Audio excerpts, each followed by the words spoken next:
सुताचा धागा संस्कृतीचा साज राष्ट्रीय हँडलूम दिवस हा फक्त एक दिवस नाही तर आपल्या हजारो वर्षाच्या संस्कृतीचा, कष्टाचा आणि अभिमानाचा सन्मान आहे.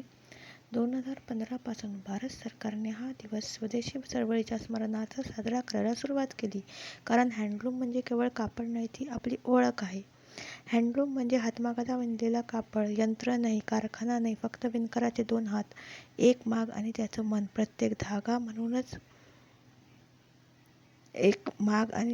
प्रत्येक धागा विणताना त्यात विणकराचा श्वास मिसळतो. म्हणूनच हँडलूमच्या प्रत्येक साडीत एक कृत्यात एक गोष्ट दडलेली आहे.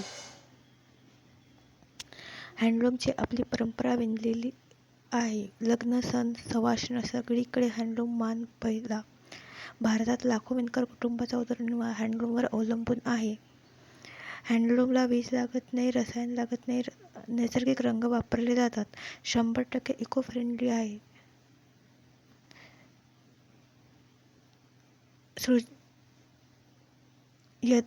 यंत्रामागची स्पर्धा. पॉवरलूमचे स्वस्त कापड बाजारात भरले आहे. तरुण विणकरांना अभाव. नवीन पिढीला ही कला नकोशी वाटते.